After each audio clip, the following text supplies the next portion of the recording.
আজকে তোমাদের সাথে শেয়ার করব খুবই শর্ট টাইমে করা একটা মেকআপ লুক। আমার এটা ব্রাইডাল লুক ছিল এই বাড়িতে এবং তারপরেই নিহার লুক আমাকে একটা ক্রিয়েট করতে হয়। তার জন্য খুবই কম সময় ছিল, আমার আরেকটা অন্য জায়গায় কাজ ছিল, তো চটজলদি তোমাদের সাথে শেয়ার করে নিচ্ছি এই মেকআপ লুকটা।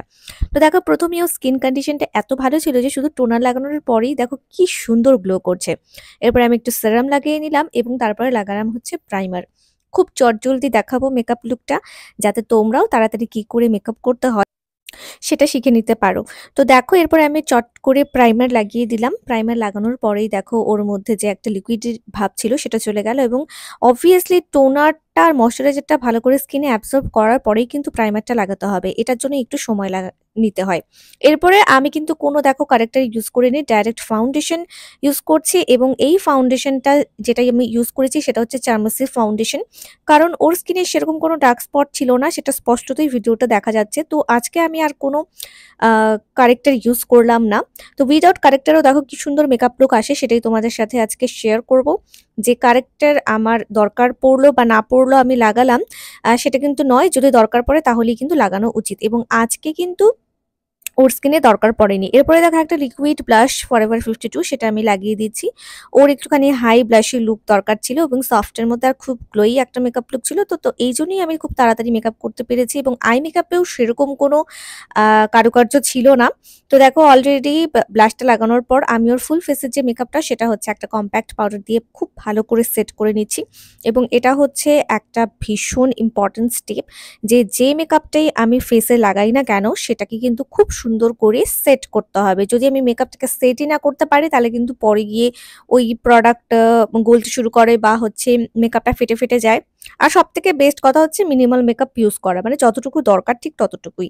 এরপরে সেই লিকুইড ব্লাশের ওপরে আমি একটুখানি পাউডার ব্লাশ লাগিয়ে দিলাম, কারণ ও আজকালকার কিন্তু সবারই ব্লাশটা দেখছি আমি বেশ পছন্দের থাকে। সো আমি একটু ব্লাশটা ভরে ভরে লাগানোর চেষ্টা করি। ব্লাশটাকে সুন্দর করে লাগানোর পর আমি ওকে হাইলাইটার লাগিয়ে দিচ্ছি এবং এই হাইলাইটারটা একেবারে গ্লোয়িং পারপাসের জন্য, কারণ ওর ভীষণ গ্লোয়ি একটা মেকআপ লুক দরকার ছিল।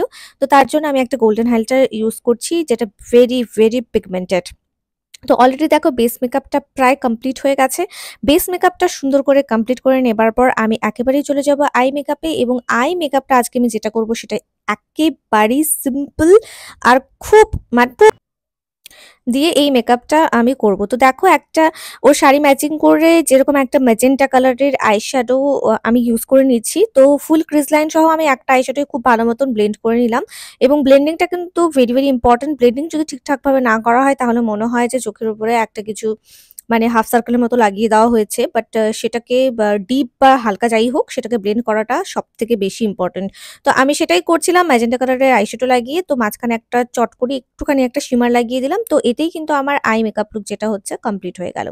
এরপর একটা আইল্যাশ লাগিয়ে দিয়েছি। আইল্যাশ লাগানোর পর আমি পিএসসির আইব্রো প্রমেট ইউজ করে ওর আইব্রোসটা করে নিয়েছি। ওর আইব্রোসটা ভীষণভাবে থ্রেডেড ছিল আর আমার কিন্তু কোনো অসুবিধা হয়নি, কারণ এটা অলরেডি শেপে ছিল। তো আইব্রোস যদি থ্রেডিং করা না থাকে আর আইব্রোস যদি একটু ঘন হয় তাহলে কিন্তু সেক্ষেত্রে প্রবলেমটা হয়। দেখো, মেকআপ হচ্ছে এমন একটা জিনিস যেটা তোমার স্কিন যদি ভালো থাকে মেকআপ অবভিয়াসলি অটোমেটিক্যালি সুন্দর হয়ে যায়। আইব্রোসের ক্ষেত্রেও সেম, থ্রেডেড থাকলে পরে ভালো আইব্রোস এমনিতেই হয়ে যায়।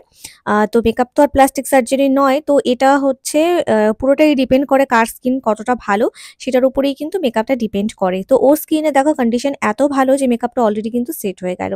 এরপরে most demanded lipstick, nude lipstick লাগিয়ে দিলাম নেহাকে। আর নেহাকে তো তোমরা আমার পেজে মডেল হিসেবে বহুবার দেখেছো, আর অ্যাজ এ ক্লায়েন্ট হিসাবে ওকে আমি ফার্স্ট টাইম সাজাচ্ছি।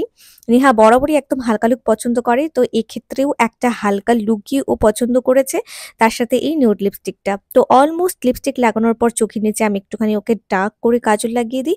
আর প্রত্যেকবার আমি কিন্তু এরকমভাবে লিপস্টিকের টিউটোরিয়াল বা লিপস্টিক কি করে লাগাই সেটা কিন্তু ফুল ভিডিও রাখারই চেষ্টা করছি।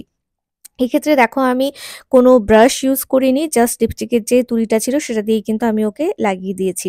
তো এই হচ্ছে নেহার full and final look after hair style. তো যদি তোমাদের ভালো লাগে please to subscribe to my channel এবং আমার এই ফেসবুক পেজটিকে কিন্তু লাইক করতে একদম ভুলো না। তোমরা যত বেশি লাইক করবে সাবস্ক্রাইব করবে আমি তত বেশি ভিডিও বানানোর উৎসাহ পাবো। সো দেখা হচ্ছে নেক্সট ভিডিওতে।